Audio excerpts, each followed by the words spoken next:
कौन कौन अशांत है वे हाथ ऊंचा करो। सब है अशांत शांत। लेकिन आज मैं एक आपको बात बताना चाहता हूँ। आप कहीं भी बाहर निकलोगे घूमने के लिए, कहीं जाने के लिए, कोई काम से 10 दिन के 5 दिन के लिए, आपकी माँ आपके लिए एक भाता बना के देगी कि खाली भेजेगी? बताइए भाई। भाता बना के देगी। अगर पत्नी है तो पत्नी भी कुछ पूड़ी अचार कुछ साथ में देगी कि नहीं? बोलो आप। साथ में दे के भेजेगी। आप बोलते रहो। आज बहुत अच्छी बात मैं आपके पास करने वाला हूं, इसलिए आप मेरे साथ बोलते रहो कि आप कहीं भी निकलो, भले पत्नी करें माँ करें, आपकी कुछ आगे की यात्रा की व्यवस्था करके भेजेंगे कि नहीं? बोलो, जोर से बोलो। करेंगे ना?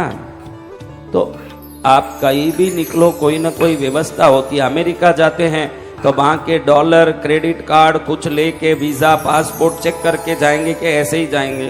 जाएंगे ना? तो अपनी माँ पत्नी भी इतनी ध्यान रखते हैं कि ये कहीं जा रहे हैं तो इनके लिए कुछ दे के भेजना चाहिए। ध्यान रखते हैं कि नहीं? तो क्या परमात्मा हमको धरती में भेजता है तो खाली ये शरीर और इसमें प्राण मात्र दे के भेजता? नहीं। हम जैसे यात्रा में जाते हैं तो यात्रा के लिए माँ या पत्नी भाता भेजती है, तो पूरे जीवन हम सुखी हो सकें उतनी तरंग और शक्ति भगवान जन्म में ही हमको भर के ही धरती में भेजते हैं। जय जय गुरुदेव। लेकिन भाई मैं पूछता हूं आपको, कभी आपने सोचा है कि दुख क्यों आता है? किसने सोचा? सोच के क्या निकाला निष्कर्ष? दुख क्यों आता है? देखो, इतना बड़ा लैपटॉप हो, चिप तो कहीं एक छोटी जगह में ही होगी ना लैपटॉप में, कंप्यूटर में। जो कंप्यूटर लैपटॉप जानते हैं बहनों, ते नहीं जानो तो सीख लो। थाना पिताजी आयोडा, माई बाप आयोडा है, थोड़ा सब ये भी लैपटॉप कंप्यूटर सब सीख लो। थाना अच्छो ही जई, सब काम अच्छो भाई ना सीखोड़ा ही बोला। थाना कहीं इतो बड़ो बीकानेर सिटी में रहो, थाने तो सब मालूम ही वेला। फिर भी मैं एक बात कहूँ, सुनो मारी बात। अब देखो, पहले ये एक जमाने में, पुराने जमाने में टीवी के ऊपर स्टेबलाइजर रखते थे। किसने देखा वो? एक पेटी। नहीं तो वोल्टेज कम पड़ते ही टीवी में खड़खड़ खड़खड़ कर होता, न कुछ पिक्चर ऊपर नीचे होता। वो पुराने लोग देखे होंगे, आज के लड़के नहीं। और फ्रिज में भी ऊपर पहले एक स्टेबलाइजर रखा जाता था, फ्रिज के ऊपर भी एक डब्बा। अब कहाँ गया भाई वो डब्बा? बताओ, बोलो, कहाँ गया?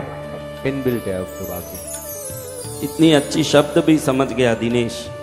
अभी इनबिल्ट स्टेबलाइजर है, यानी फ्रिज के अंदर, टीवी के अंदर ही इनबिल्ट होता है, ताकि अलग से ऊपर डब्बा नहीं रखना पड़ता।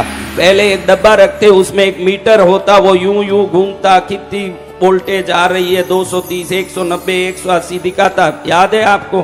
जी भगवान। अभी इनबिल्ट हुआ, क्योंकि विज्ञान धीरे धीरे तरक्की कर रहा है। आपको मालूम हो तो बताऊं कि पुराना, सबसे पुराना कंप्यूटर 10 फुट बाई 10 फुट का कंप्यूटर होता। सबसे पहला कंप्यूटर, वो कंप्यूटर का साइज था 10 फुट बाई 10 फुट।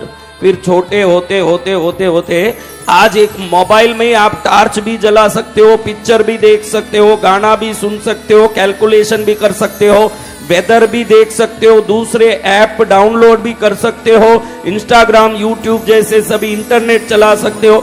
इतनी सी छोटी सी डब्बी में इतनी बात आई, क्योंकि विज्ञान धीरे धीरे तरक्की करता है।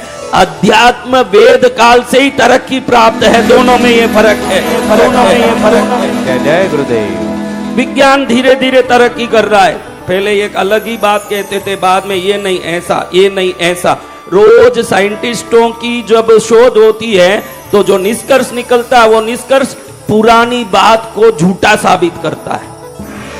लेकिन आप वेद काल की कोई भी बात को झूठा नहीं साबित कर सकते। हनुमान चालीसा पढ़ोगे तो उसमें आपको जो सूर्य की दूरी को लपकने की तुलसीदास जी जो बात करते हैं, आश्चर्य में पड़ जाओगे कि वो एक लाइन में इतनी सरलता से जो बात बोलते हैं, इसको ढूंढने के लिए नासा को 36 साल लगे, जब जाके उस दूरी को पकड़ पाया नासा। जय जय गुरुदेव। और तुलसीदास जी ने एक क्षण में बोल दी ये बात। बात हमारी यहाँ अटकती है कि हम धीरे धीरे तरक्की कर करके अब इनबिल्ट स्टेबलाइजर, इनबिल्ट टीवी सब ले आए। लेकिन परमात्मा क्या धीरे धीरे तरक्की करते होंगे कि सर्वशक्तिमान होंगे? कौन विश्वास करते हैं कि भगवान पहले से ही शक्तिमान है, उनको ज्ञान धीरे धीरे पाना नहीं पड़ता, वो तो पाए हुए हैं, कौन मानते हैं? तो आज आपको एक बात पूछता हूं, जो एकदम नॉलेज्ड आदमी हो, ये तो भगवान की बात है, एकदम पूर्ण रूप से होशियार हो, वो कोई प्रोडक्ट बनाता है तो उसमें कोई भी प्रकार का प्रॉब्लम होगा क्या? बताओ। नहीं होगा। उस प्रोडक्ट में कोई गलती होगी क्या? अभी देखो एक इलेक्ट्रिक स्कूटर, कितनी जगह ये इलेक्ट्रिक स्कूटरों में आग लग रही है और एक्सीडेंट हो रहा है। ई स्कूटर बोलते ना, बैटरी वाली स्कूटर, बैटरी वाली कार, इसमें कितनी गड़बड़ हो रही है। किसने ये अनुभव वीडियो या सामने देखा कि भाई स्कूटर जल रही है, अचानक चार्ज में लगाया, जल गया, खराब हो गया? किसने देखा ये बात? क्यों भाई, क्यों जल रहा है, क्यों खराब हो रहा है? इसलिए खराब हो रहा है क्योंकि बनाने वालों ने अभी पूर्ण रूप से उसको सुरक्षित बनाने का ज्ञान प्राप्त नहीं किया। ये वो लोग हैं दर्जी बन के कपड़ा नया काट रहे हैं, धीरे धीरे आपके कपड़ा खराब करके खुद सीखेंगे कि कैसे दर्जी बनाया जाता है। हाँ, ये नए लोग हैं बाल काटने वाले, जो बाल काटते हैं नए नए, आपके 100 माता मुंडेंगे, बाद में ये असली आदमी बनेंगे। जय जय गुरुदेव। लेकिन क्या परमात्मा अधूरा होगा? नहीं। मैं ये सवाल क्यों पूछ रहा हूं, अब आपको अच्छे से मालूम पड़ जाएगा। परमात्मा कोई भी काम करते हैं तो अधूरा काम करेंगे क्या? नहीं। किसको विश्वास है कि परमात्मा अधूरा काम नहीं करेंगे? हम सभी को। चलो भाई, एक सोनी कंपनी में, एक वोनिडा कंपनी में कोई टीवी निकलता है, इतना पुराना एस्टैब्लिश्ड कंपनी है, उसमें कोई चीज निकलता है तो वो प्रोडक्ट हल्का होगा क्या? नहीं। बात संसार की कंपनी की है, तो मैं अब परमात्मा की कंपनी की बात करना चाहता हूं। परमात्मा जैसे पूर्ण शक्ति जो इस पृथ्वी को, अनंत कोटि ब्रह्मांडों को, पंच तत्वों को, पंचभूतों को, पंच तन्मात्राओं को, 84 लाख जीव योनियों को बनाया। आप ही सोचिए, मैं एक बात बोलता हूं, थोड़ा सोचिए। हमारा आंख कहां है? थोड़ा हाथ लगा के बताइए। नाक कहां है? मुंह कहां है? अब समझो कि आंख यहां रखा भगवान ने, नाक यहां रखते और मुंह पीछे रखते तो क्या होता? थोड़ा आप सोच नहीं रहे हो। आप हलवा लेते हाथ में, पहले तो आंख को यहां बताना, फिर हलवा बासी है कि ताजा है, सुंगाने के लिए यहां जाना, फिर यहां हाथ ले जाके पीछे मुंह में डालोगे, जब तक हाथ में लोचा पड़ जाएगा आपको एक कवे का हलवा खाने 10 दिन तक मलहम लगाना पड़ेगा हाथ में। कैसे भगवान हैं जिन्होंने आंख के नीचे ही नाक, नाक के नीचे ही मुंह, हलवा ऐसे ले जाओ, नाक सूंघ लेता है, सूंघाने की अलग जरूरत नहीं, आंख देख लेता है कि कोई कचरा तो नहीं पड़ा, कोई कीड़ी काड़ी तो नहीं है, देख लेता है और फट करके जीभ लपकता है। ऐसे परमात्मा जिनके हर प्रोडक्ट में उनकी क्वालिटी झलकती है, वो कोई चीज अधूरा नहीं कर सकते, अधूरा नहीं बना सकते। तो आप लोग कैसे अधूरे हो ये बताओ मुझे, बोलो, आप परमात्मा के प्रोडक्ट हो कि आप कोई अलग से प्रकट हुए? बताओ। परमात्मा के। अभी तो आपने बोला भाई कि परमात्मा तो पूर्ण शक्तिमान है, पूर्ण ज्ञानी है, उनका प्रोडक्ट में कोई कमी नहीं हो सकता, आपने ही बोला। अब आप ये भी बोल रहे हो कि हम दुखी हैं, हम रोगी हैं, हम कष्ट में हैं, हम परेशान हैं। अब ये बात कैसे हुई भाई?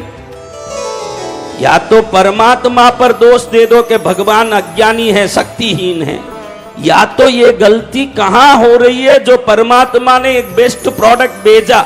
देखो भाई, एक टीवी बहुत अच्छी आप ले आए, समझो एक बहुत अच्छी टीवी लाए, लेकिन आप उसको चलाना नहीं जानते ना, उसके बटन को बहुत जोर से घुमा के पूरा पुर्जाई बाहर निकाल दिया। अब इसमें कंपनी की गलती है क्या? हमारी गलती है। क्या गलती? हमको उसके बारे में जानकारी नहीं है। तो मनुष्य शरीर कैसे काम करता है और ये मनुष्य शरीर धन को, सुख को, ज्ञान को कैसे आकर्षित करता है, इसको लाख में एक आदमी भी नहीं जानता है, वो सोचता है कि मेहनत से ये सब होता है। आपको बता दूं कि मेहनत से सब होता हो तो बस